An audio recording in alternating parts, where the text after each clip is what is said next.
Hello guys, magandang araw sa inyo. Martes ngayon, no? So nandito ulit ako sa Bermosa, dito sa Imus, Cavite. So probably ito yung huli kong ensayo, no? Before ako mag long ride sa Friday o kaya Thursday ng gabi. Tentative pa yun kung ano yung dalawang yun, no? Sa dalawang yung araw na yun, no? Kung Thursday ba ng gabi o hating gabi ng Friday. Yan, so ito tinest ride ko yung ensayo ko ngayon. Tinest ride ko kasi itong setup nitong Aeroba Rigid MTB ko na Kinesis TI 180. Yan. So isa lang naman yung pyesa na pinalitan ko kasi laspag na. Kasi nung last week akala ko bottom bracket dahil sa ang ingay-ingay doon sa may bandang portion dito sa may crankset. Talaga may lumalangit-ngit talaga doon dito sa portion na yan. So akala ko bottom bracket, pero iba pala, no. Mamaya sabihin ko na lang mamaya kung ano yung piyesang yun. Yan, so ito na yung kabuuan ng setup nito, ng pambiyahe ko sa Bacnotan, La Union, or kung may lakas pa nga, sabi ko nung previous video, sa Tagudin, Ilocos Sur, kasi additional 30 kilometers yun mahigit eh. Yan, so nakita natin na yun nga, naka 1x setup to. 2x sana to eh, kaso nga lang yung kasing Kinesis na frame na yan, yan nakikita ninyo na pang side swing, hindi pang down pull. Kasi pag side swing yan, hindi kasi po pwede yung FD ko na Shimano 105 na R7000.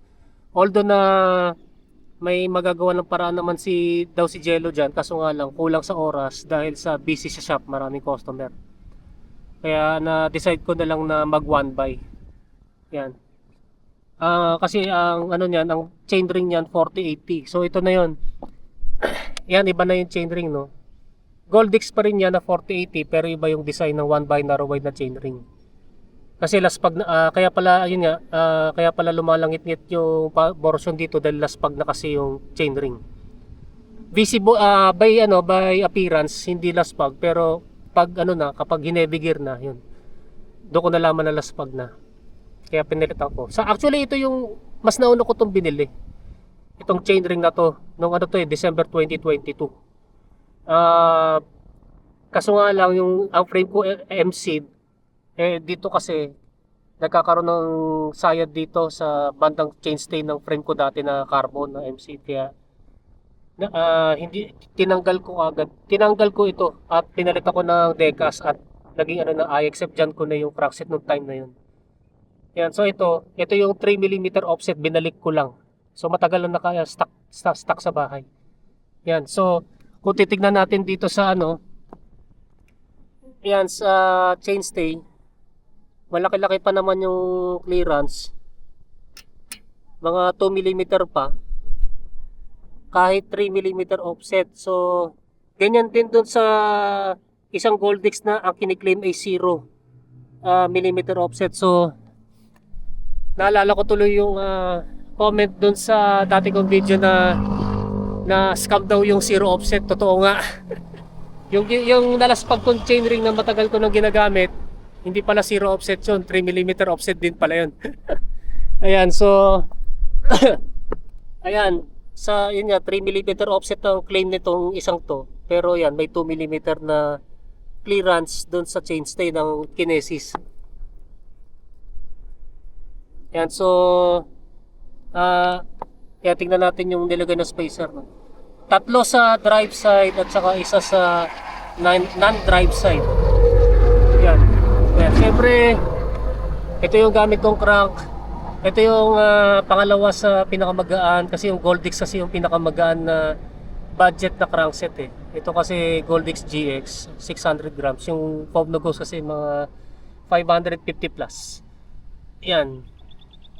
Yung chain, feeling ko papalito ko pa rin yan ng bago, kahit na pwede pa to kasi chine-check ko to kahapon. Okay pa naman. Then itong yan, di ko na binawas to, no.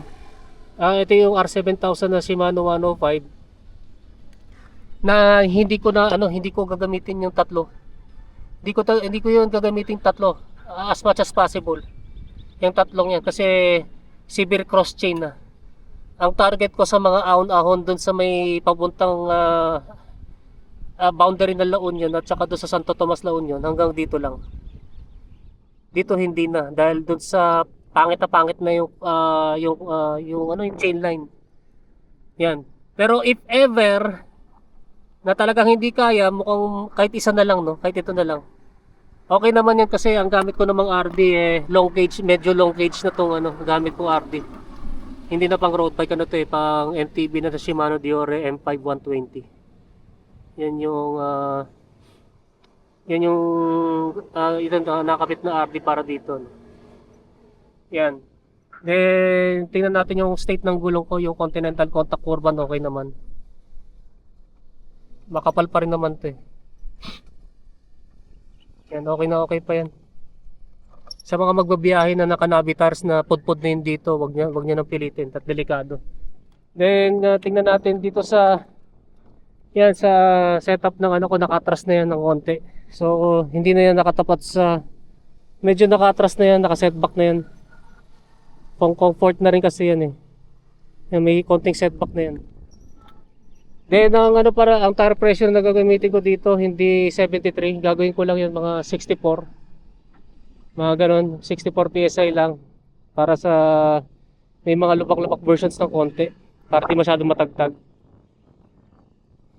Then ito yung minenso ko nung last video kasi nga naka slam stem na to, tsaka negative 10 na yung angle. Kaya dalawa na yung riser. Yan.